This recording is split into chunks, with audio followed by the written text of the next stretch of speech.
Hello friends, welcome back to my YouTube channel. Last video में मैंने आपको करवाया था कि उपनिवेशवाद और समाजवाद में क्या आप क्या समझते हैं, हम ये क्वेश्चन कर रहे थे। और उसका जब हम सेकंड पार्ट करेंगे। पहले वीडियो में बस मैं इतना बना पाई थी कि उपनिवेशवाद क्या होता है, साम्राज्यवाद क्या होता है, ठीक है, जो कि मैंने आपको लास्ट वीडियो में समझाया था। और लास्ट में ये समझाया था उपनिवेशवाद और साम्राज्यवाद में क्या अंतर होता है। बस एक ये टॉपिक, इसका दूसरा जो क्वेश्चन है वो रह गया था। इसमें सामाजिक और आर्थिक जीवन पर इसका क्या प्रभाव पड़ता है, उसका वर्णन कीजिए। तो ये रहा उसका आंसर। उपनिवेशवाद और साम्राज्यवाद का सामाजिक आर्थिक जीवन पर क्या प्रभाव पड़ता है। तो ये स्टूडेंट्स, ये रहा आपका जो आंसर है, ध्यान से सुनिएगा, देखिएगा। साम्राज्यवादी कार्यक्रम केवल मूल देश की संस्थाओं, औपनिवेशिक देश की संस्थाओं की तरह बदलने तक सीमित नहीं रहा है, ठीक है। ये जो साम्राज्यवादी और उपनिवेश में डिफरेंस, सबसे बड़ा ये अंतर है। साम्राज्यवादी केवल जो है वहाँ के जो मूल देश हैं, जो जहाँ जिन पर का कब्जा है, उपनिवेशिक उसको बदलने की कोशिश करता है। और साम्राज्यवाद अपनी ही जगह से वो वहाँ पे उसको कंट्रोल करने की कोशिश करता है, जैसा कि मैंने आपको लास्ट वीडियो में आपको मेंशन किया था।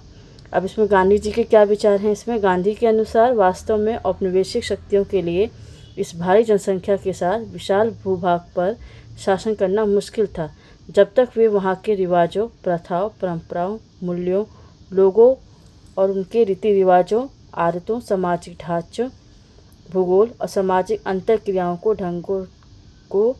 ढंगों को नहीं समझ लेते थे।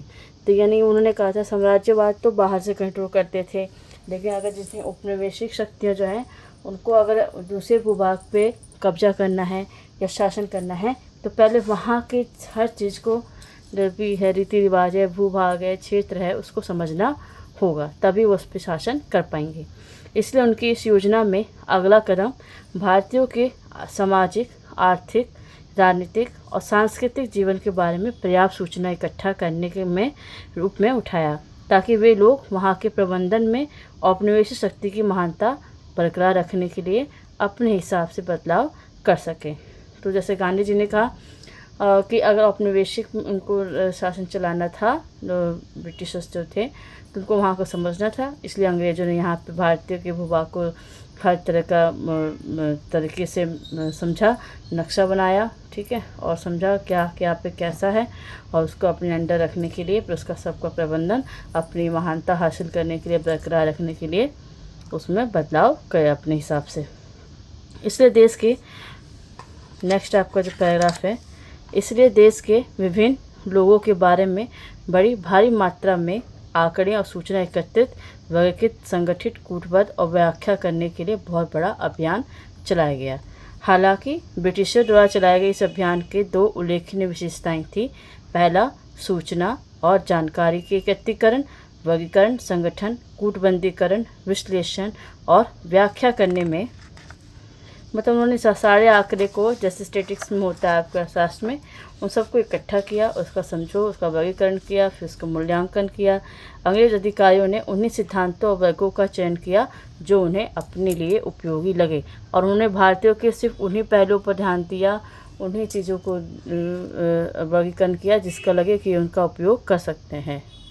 दूसरे शब्दों में, वे प्रथाएं और परंपराएं, मूल्य और सामाजिक अंतक्रियाओं के मानक ब्रिटिश योजना में स्थान नहीं बना सके, जो उन्हें अपने लिए आवश्यक प्रतीत नहीं हुए थे। तो इसलिए उन्होंने क्या किया कि जो सिर्फ जिससे उनका आर्थिक विस्तार हो सके भारत, इसलिए उन्हीं जगहों के भारत के भूभाग को विश्लेषण किया, समझा, उसको आकलन किया, लेकिन वहाँ के रीति रिवाजों पर इतना ध्यान नहीं दिया।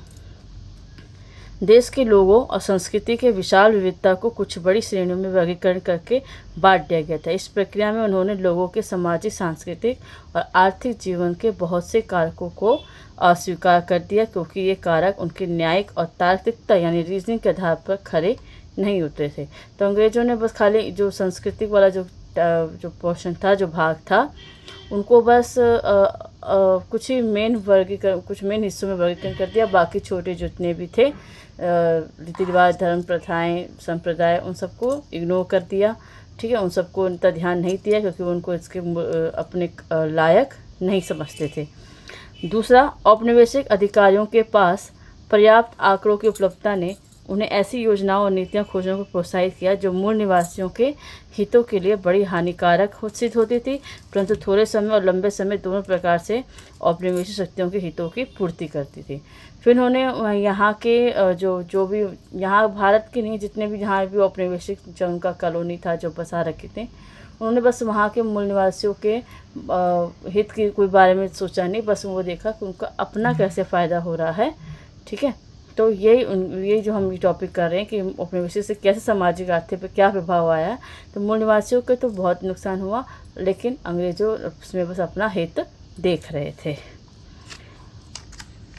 उदाहरण के लिए जैसे आप भारत में देख सकते हैं, भारत में ब्रिटिशर द्वारा बांटो और राज करो की नीति थी तब शुरू की, जब मुस्लिम जनसंख्या उनके सामाजिक, आर्थिक, राजनीतिक, संस्कृति, जीवन की गतिशीलता के बारे में पता लगा।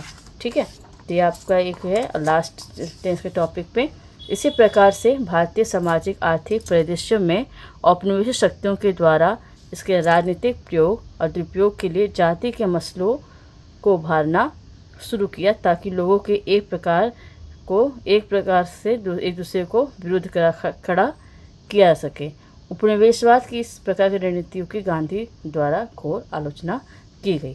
तो ये आपका एक आंसर जो है कंप्लीट हो गया, जो आपके असाइनमेंट में काम आ सकता है। आप यहाँ से इससे की हेल्प ले सकते हैं क्वेश्चन की। ठीक है, तो ये आपका MGP 04 का आंसर है पहला, उपनिवेशवाद और समाजवाद में आप क्या समझते हैं। ठीक है, और उसके जीवन पर क्या प्रभाव पड़ता है। Okay students.